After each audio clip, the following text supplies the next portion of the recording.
Please. Hallelujah. পবিত্র পবিত্র মহান ঈশ্বর, তোমার ধন্যবাদ করি প্রভু, তোমার গৌরব করি, তোমার প্রশংসা করি প্রভু। কারণ আমার কোনো যোগ্যতা বা কোনো উত্তমতা নেই প্রভু, আমি পাপী সন্তান প্রভু। তুমি আমার সকল পাপ অযোগ্যতা তুমি ক্ষমা করো প্রভু।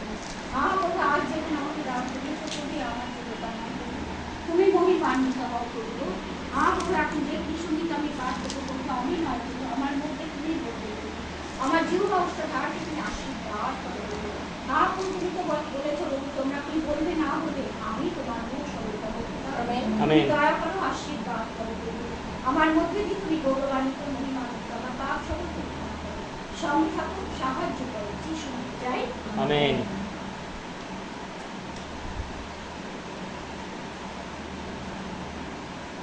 প্রধান বাধকের জন্য দাউদের ধন্য সেই জন যে দিনহীনের পক্ষে চিন্তাশীল, বিপদের দিনে সদাপ্রভু তাহাকে বিস্তার করিবেন, সদাপ্রভু তাহাকে রক্ষা করিবেন, জীবিত রাখিবেন, দেশে সে আশীর্বাদ পাইবে। তুমি শত্রুগণের ইচ্ছাতে তাহাকে সমর্পণ করিবে না, ব্যাধি সূর্যগত হইতে সদাপ্রভু তাহাকে ধরিয়া রাখিবেন। তাহার পীড়ার সময় তুমি তাহার সমস্ত শয্যা পরিবর্তন করিয়াছ। আমি কহিলাম, হে সদাপ্রভু, আমাকে কৃপা করো, আমার প্রাণ সুস্থ করো, কেননা আমি তোমার বিরুদ্ধে পাপ করিয়াছি। আমার শত্রুরা আমার বিরুদ্ধে হিংসার কথা কহে, সে কখন মরিবে, কখন তাহার নাম মুক্ত হইবে। আর যদি কেউ আমাকে দেখিতে আসে, তবে সে অনেক কথা কহে, তাহার হৃদয় তাহার জন্য অধর্ম সঞ্চয় করে, সে বাহিরে গিয়া তাহা বলিয়া বেড়ায়।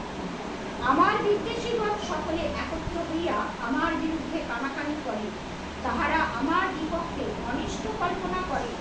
কোন প্রকার মারাত্মক বিষয় উহাতে লাগিয়াছে, সে পড়িয়াছে আর উঠিবে না। আমার যে মিত্র আমার বিশ্বাসপাত্র ছিল ও আমার রুটি খাইত, সে আমার বিরুদ্ধে বাদুমন উঠাইয়াছে। হে সদাপ্রভু, তুমি আমার প্রতি কৃপা করো, আমাকে উঠাও, যেন আমি উহাগুলোকে প্রতিফল দিই। আমি ইহাতেই জানি যে তুমি আমাকে দিত, কেননা আমার শত্রু আমার উপরে জয়ধ্বনি করে না। তুমি আমার সিদ্ধতায় আমাকে ধরিয়া রাখিয়াছ এবং চিরতরে আপনার শাখাতে স্থাপন করিয়াছ। ধন্য সদাপ্রভু ইসরায়েলের ঈশ্বর, অনাদিকাল হইতে অনন্তকাল পর্যন্ত। আমেন ও আমেন। আমেন। হালেলুয়া। Praise the Lord. বলছে ধন্য সেই জন যে দিনহীনের পক্ষে চিন্তাশীল। আজ আমরা ধন্য, আমাদেরকে যিনি ধন্য বলছেন, সেদিন দাউদ বলছে ধন্য সেই ব্যক্তি যে সেই দিনহীনের পক্ষে চিন্তাশীল। দিনহীনকে আজ আমরাও আত্মাতে যারা দিনহীন, এবং জগতে কত মানুষ দিনহীন আছে না, কত দুঃখী দরিদ্র আছে, কিন্তু যারা ঈশ্বরেতে দিনহীন হয়, ক্ষুধার্ত হয়, তিনি তাহাদেরকে রক্ষা করে থাকেন। তাই হচ্ছে চিন্তাশীল, সেই সকলের পক্ষে তিনি চিন্তাশীল, যারা সদা প্রভুর অপেক্ষায় থাকে, যারা সদা প্রভুকে চেনে জানে এবং তাকে অন্বেষণ করে।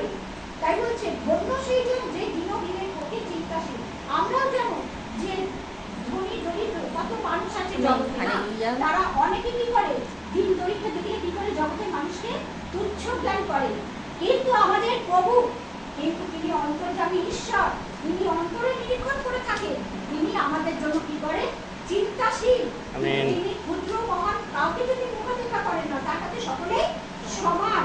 তাই জন্য তিনি সকলের পক্ষে কি চিন্তাশীল। বিপদের দিনে সদা প্রভু তাকে কি করবে, নিস্তার করিবেন। যারা সদা প্রভু শরণাপন্ন হয়, যারা তাকে সত্য ভজনা করে, সত্য আত্মায় ভজনা করে, সদা প্রভু তাদেরকেই নিস্তার করে। কিন্তু জগতের মানুষ তাকে চেনে না। সেই দিন দাউদ অনেক সমস্যার মধ্যে পড়েও তাকে কি করছে, ডাকছে না। আজ আমরা কি, আমরা জগতের মানুষকে এখন বলি না, এখন আমরা কি করি, সদা প্রভুর কাছে, প্রভু যিশুর কাছে পরিপাত করি, হাঁটুপাত করি, তার কাছে কি করি, প্রার্থনা করি। কারণ আমরা জানি একমাত্র ঈশ্বর, তিনি আমাদের প্রার্থনা শ্রবণকারী ঈশ্বর এবং দানকারী ঈশ্বর। তাই বলছে সদা প্রভু তাহাকে রক্ষা করিবে, জীবিত রাখিবেন, সে দেশে আশীর্বাদ পাইবে। যে দেশে তিনি বাস করেন, যে জায়গাতে মানুষ বসে প্রার্থনা করবে, সেই দেশকে তিনি আশীর্বাদ করবেন। বলছে 10 জনের মধ্যে একজন যদি খাঁটি হয়, সে যদি সবার জন্য প্রার্থনা করে, সে আশীর্বাদ রাজ্য হয়। তাই বলছে সদাপ্রভু আমাদেরকে নিস্তার করে থাকেন। তাই না আমরা কত প্রার্থনা রাখি,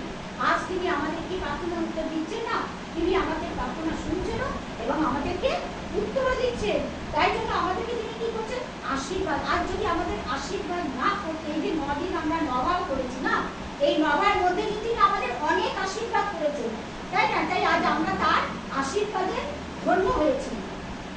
তাই হচ্ছে তিনি শত্রুগণের ইচ্ছাতে তাহাকে আমরা যেন শত্রুগণের পক্ষে তাকে যেন কোনোদিন সমর্পণ করে কখনো আমি যেন বলি না যে প্রভু তুমি ও বিনষ্ট করো, এই সরকারকে তোমাকে ধরো। আমরা যেন এসব মনের বাসনা যেন না করি। যারা ঈশ্বর আমাদের শিখিয়েছেন আমরা কারোর জন্য খুব মন্ত্রণা বা খুব আলাপ আলোচনা করবো না। আমরা যেন সকলের জন্য চিন্তাশীল হই। কে কি যেন এখন আমরা বুঝে গেছি যে আমরা ঈশ্বরের লোক কখনো খারাপ বুদ্ধি বা খারাপ আলোচনা বা কারোর জন্য অমঙ্গলের কথা বলবে না। তারা সদা সর্বদা তাদের জন্য কি করবে? প্রার্থনা করবে। এবং যা যেরকম মানে ইয়ে আছে, মানে পয়সা করে না করবো, প্রার্থনা করবো, আমাদের নিজের শরীর দিয়ে তাদের কার্য করবো। এই হচ্ছে আমাদের শিক্ষা। সদাপ্রভু আমাদের সে সকল শিক্ষাই তিনি দিয়েছেন। তাই বলছে ব্যাধি সহ্য করতে বললে সদাপ্রভু তাকে কি করবে? বলিয়া রাখবে। আজ কত মানুষ অসুস্থ পীড়িত আছে না, এবং কত মানুষের সমস্যাও আছে। তিনি বলছেন যারা সদাপ্রভুর অন্বেষণ করে তাহাদের কখনো মঙ্গলের অভাব হয় না। কিন্তু তিনি বলছে ব্যাধি সহ্য করতো, বিছানা শুয়ে পড়লো, ধার্মিক একবার পড়লে তিনি তাকে ওঠাবেন। তাই বলছে আজ যে লক্ষ্মীমাতা অসুস্থ পীড়িত হয়ে আছে, তিনি কি উঠতে পারছেন না, কিন্তু তিনি তাকে কি করেছেন? প্রার্থনা করছেন। তিনি তাকে একদম বিছানায় কি শুয়ে রেখেছে? তাকে রাখেনি, তাকে কি করেছে? উঠিয়েছে। আজ এই যে স্যান্ডার যে প্রার্থনাগুলো রেখেছে, সেই প্রার্থনার কি উত্তর প্রভু দেবে না? তিনি দেবেন। সেই ব্যাধি সহ্য করতো শিশুকে তিনি সুস্থ করবেন। কারণ বিশ্বাসের বল এতই প্রবল যে পাহাড় সরে যায়। তাই প্রভু বলেছে তোমরা আমার কাছে আইসো, আমি তোমাদের বিশ্রাম দেবো। কারণ আমাদের মনে যত চিন্তা ভাবনা অসুস্থতা আছে সব কিছু জন্য আমরা তাকে কি বলছে? তোমরা মনের কথা ভাঙিয়া বলো। আমরা যখন প্রভুর কাছে আসি মনের কথা এবং আমাদের মনে যত দুঃখ বেদনা থাকে তার কাছে যখন বলি, তিনি আমাদের কি করেন? সান্ত্বনা দেয় এবং তার বাক্য দ্বারা তিনি আমাদের কি করেন? সেই ক্ষতটাকে তিনি ভর্তি করে দেয়।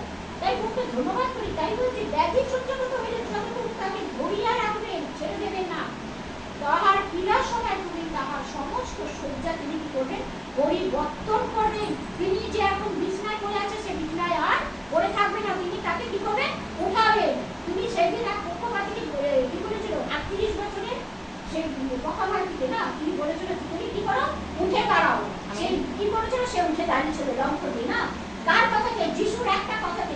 তাহলে যিশুর নামেই আমরা কি হই? আরোগ্যতা লাভ করি। তাহলে যিশুর নামেই আমাদের সবকিছু। আমরা আর কোনো দেবতার নাম জানি না। আমাদের সদাপ্রভু আর একমাত্র তিনি নতুন নিয়মে আমাদের প্রভু যিশু এসেছে। তিনি তার বহু মূল্য রক্তের দ্বারা আমাদের কি করেছেন? ক্রয় করেছেন এবং তার কত সকল দ্বারা তিনি আমাদের কি করেছেন? আরোগ্য সাধন করেছেন। তাই তো আমরা তার কাছে যাই না, আমরা এখন প্রভুর কাছেই বলি যে প্রভু তুমি আমাকে সুস্থ করো। এবং মনের যত ব্যথা বেদনা সেই সম্পর্কে তিনি কি বলছেন?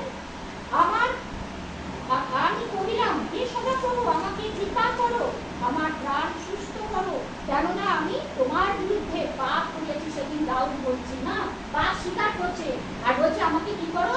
সুস্থ করো।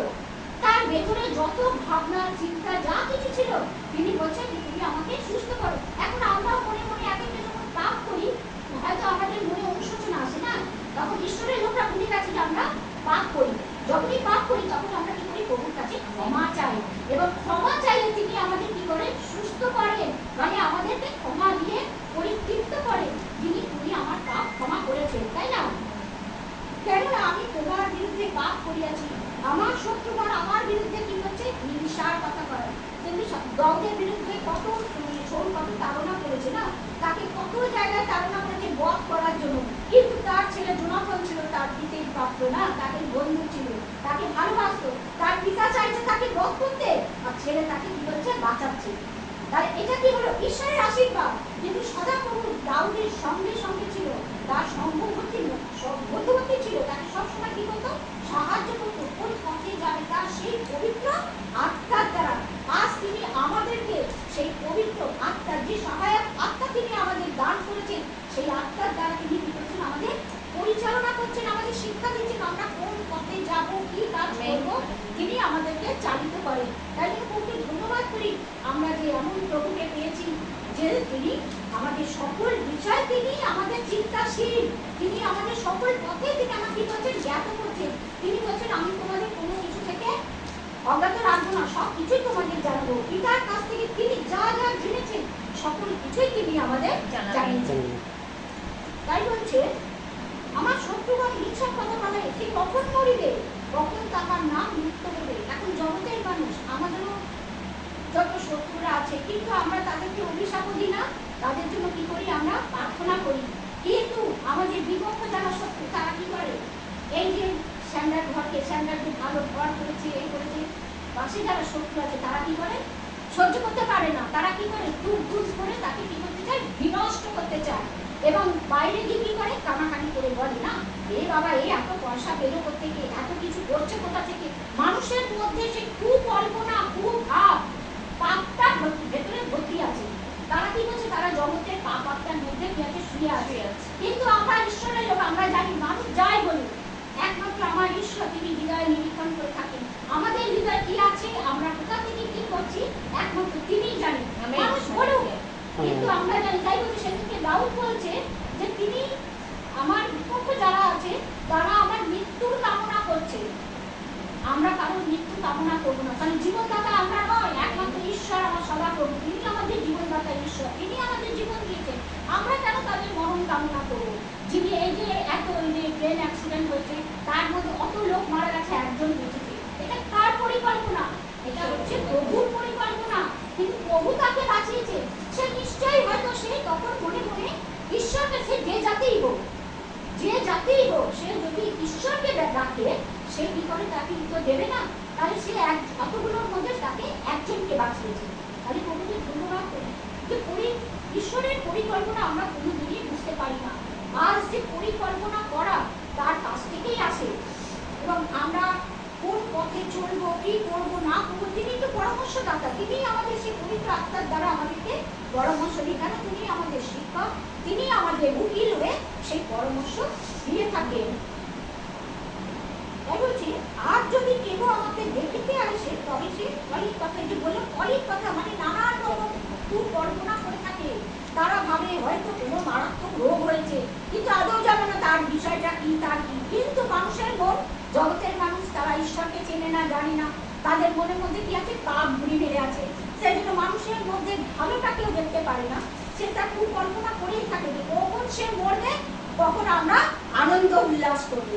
কিন্তু ঈশ্বর বলে আমি তোমার সঙ্গে আছি, তোমার বিপক্ষ কে হবে? তাই বলছে আমার বিদ্বেষীগণ সকলে একত্র হইয়া আমার বিরুদ্ধে কানাকানি করে, তাহারা আমার বিপক্ষে অনিষ্ট কল্পনা করে, কোন প্রকার মারাত্মক বিষয় উহাতে দাগিয়া আছে, সে পড়িয়া আছে আর উঠিবে না। তারা মনে মনে কল্পনা করে নিয়েছে এর এত বড় রোগ হয়েছে, এই হয়েছে, এ আর উঠতে পারবে না।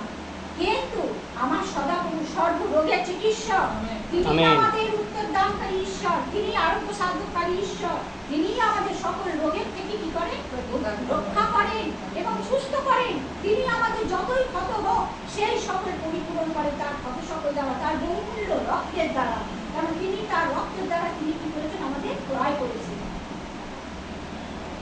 আমার যে মিত্র আমার বিশ্বাসপাত্র ছিল ও আমার রুটি খাইত, সে আমার বিরুদ্ধে কাঁদুন উঠে আছে।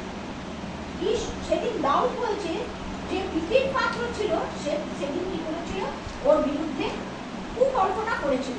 এখন জগতে আমরাও মানুষ, আমাদের বিরুদ্ধেও অনেক কল্পনা করে।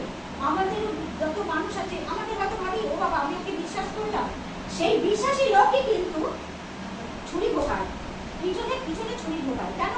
সে ভাবে কি বাবা ও এত ভালো আছে, ও কি করে ভালো থাকবে, ওকে বিনষ্ট করতে হবে। সে তখন আমার ঘরে খেতো, আমার ঘরে করতো, আমরা এটা বলে থাকি না, বাবা ওকে আমি এত বিশ্বাস করলাম, ওর সঙ্গে আমার এত ভালোবাসা, এত কিছু, সে এই কথাটা কি ওকে বলে দিল বা এই পরিকল্পনা করলো? এখন আমরা জগতের মানুষ, জগতই এইরকম। তাই জন্য জগতের মানুষের সাথে বাস করতে গেলে আমাদের এই জন্য কি করেছে, পৃথক করেছেন না, তিনি আমাদের কি করেছেন, এই জগৎ থেকে তিনি আমাদের বিশ্বাসীকে পৃথক করেছেন, যেন আমরা পৃথক দিতে থাকি। এই জগতের মানুষের সাথে যেন আমরা মিশে না যাই, তাদের মতো যেন আমরা না। কেন? আমরা জানি আমরা যখন ঈশ্বরকে যেখানে দেখেছি তিনি মঙ্গলময়, আমরা তার বাক্য করি, কারণ তার বাক্য যদি আমরা পালন করি, তার আজ্ঞার সাথে যখন পালন করি, তাহলেই আমরা তার প্রীতির পাত্র হতে পারবো। সেদিন দাউদ তার প্রীতির পাত্র ছিল, তাই না? ছোট্টবেলা থেকে দাউদকে কিন্তু তিনি ভালোবাসতেন না, প্রীতির পাত্র তার সঙ্গে সঙ্গে ছিলেন। তাই জন্য তিনি অত ভাইদের মধ্যে তিনি দাউদকে বেছে নিয়েছিলেন। সে ছিল কত নম্র, তাই না? সে মেষ চড়াতো, সেই জন্য তো তিনি তাকে বেছে নিলেন যত ভাইয়ের মধ্যে। আজ তিনি আমাদেরকেও কি করেছেন, প্রত্যেকটা পূব পশ্চিম উত্তর দক্ষিণ দেশ থেকে তিনি কি করেছেন, আমাদের এক একটা ঘর থেকে তিনি বার করে নিয়ে এসেছেন। এটা প্রভুর মনোনীত। প্রভু কাকে কখন কি মনোনীত করবে আমরা কেউ কিছু জানি না। তিনি আমাদের মাতৃর জঠরে তিনি ঘুমিয়েছিলেন। জিনিসটা 37 তাই বলেছে না, তিনি শিরা উপশিরা দিয়ে তিনি আমাদেরকে তৈরি করেছেন মাতৃর জঠরে। তাই কত সুন্দরভাবে তিনি আমাদের গঠন করেছেন না তার হস্তের দ্বারা। তাহলে আমরা তার হস্তের পুজো করি না। তাই বলছে প্রভু কত সুন্দরভাবে আমাদের বাক্য দিচ্ছে, হে সদাপ্রভু তুমি আমার প্রতি কৃপা করো, আমাকে উঠাও যেন আমি উহাদিগকে প্রতিফল দিই। প্রতিফল আমরা জগতের মানুষ কি বলবে, বাবা ও ইয়ে হচ্ছে আমার সঙ্গে এরকম ব্যবহার করছে, আমি তাকে প্রতিফল দেবো। কিন্তু ঈশ্বরের লোকেরা প্রতিফল কি দেয়, তার বাক্যের দ্বারা। তার বাক্যের দ্বারাই তাকে কি করে প্রতিফল দেয়। তাকে এমন বাক্য বলবে সে কোনো কথা আর বলতে পারে না, তখন সে কি হয়ে যায়, চুপ হয়ে যায়। আমি ইহাতেই জানি যে তুমি আমাকে মৃত, কেননা আমার শত্রু আমার উপরে জয়ধ্বনি করে না। তুমি আমার সিদ্ধতায় আমাকে ধরিয়া রাখিয়াছ এবং চিরতরে আপন সাক্ষাতে স্থাপন করিয়াছ। তিনি তার সাক্ষাতে কি করেছে, স্থাপন করেছে। সেই শত্রুগণ কি করে না, জয়ধ্বনি করে না। শত্রুরা কি জয়ধ্বনি করবে যে ও আমার প্রীতির পাত্র, বা ওর আমাদের কারোর কিছু দেখলে তারা জয়ধ্বনি করে না। কিন্তু আমরা কারোর ভালো দেখলে বা কারোর কিছু হলে আমরা কি করি, বাবা ভালো হয়েছে, আমরা আনন্দ উল্লাস করি না। আমরা এখন সদা প্রভুকে কি করি, আনন্দ করি, উল্লাস করি, জয়ধ্বনি করি। তাই জন্য তো প্রভুকে আমরা তোমাকেই আনন্দধ্বনি করবো। প্রভু আমরা যেন সদা সর্বদা তোমাকেই যেন থাকতে পারি। দিদি এখন প্রার্থনা করছিল না, আমরা যতদিন বেঁচে থাকবো যেন তোমার চরণ ধরেই যেন থাকতে পারি, তোমার প্রীতির পাত্রই যেন হতে পারি, তোমাকেই যেন বিশ্বাস রাখতে পারি। তার অপেক্ষায় আমাদের থাকতে হবে, কারণ আমরা জানি প্রভু আসছেন মারানাথা, তাই না? বাক্যে সদা সর্বদাই বলছে যে সেই সময় ঘনিয়ে এসছে। এই যে চিহ্ন কার্যগুলো যে হচ্ছে জগতে, এগুলো প্রভু বলছে না তোমরা চিহ্ন কার্য দেখবে, কিন্তু তখনই শেষ নয়, তখনও শেষ নয়, এখনো সময় দেরি আছে। যখন পুরো মানুষ তার চরণে পরিমাণ, সর্বজাতির মানুষ যখন তার চরণে পরিপাত করবে, তখন প্রভু আগমন সন্নিহিত হবে। কিন্তু আমরা যেন সদা সর্বদা সেই অপেক্ষাতেই যেন আমরা থাকতে পারি। প্রভুর সাক্ষাতে স্থাপন করিয়াছে চিরতরে আপন সাক্ষাতে, যাকে প্রভু নির্ণয় করেছে, যারা স্থির থাকবে তারাই একমাত্র তার চরণে স্থান পাবে, এবং যারা থাকবে না তারা পাবে না। তবে বিশ্বাসীরাই তো মন পরিবর্তন করে ফিরে আসছে, আবার কি করছে, পাপ করছে বা জগতের থেকে কিছু পাচ্ছে, তারা তখন ওখানে ফিরে যাচ্ছে, ও বাবা প্রভুর কাছে কিছু পাচ্ছি না, যাই ওই দুনিয়াকে কাছে দুই করে আমরা তার কাছ থেকে কিছু পাই। কি হলো এটাতে, প্রভু কি হলো, ক্রুদ্ধ হলো, প্রভুর অপেক্ষাতে থাকতে পারলো না, যে প্রভু আমাকে দিচ্ছে না আমি সরে যাই। আমরা যেন সেরূপ না হয়, আমরা যেন জগতের সাথে মিশে না যাই। জগৎ থেকে যখন প্রভু আমাদের পৃথক করেছে, আমরা যেন সেই পৃথকই থাকতে পারি। সুন্দর বাক্যের জন্য প্রভুকে ধন্যবাদ। Amen, hallelujah.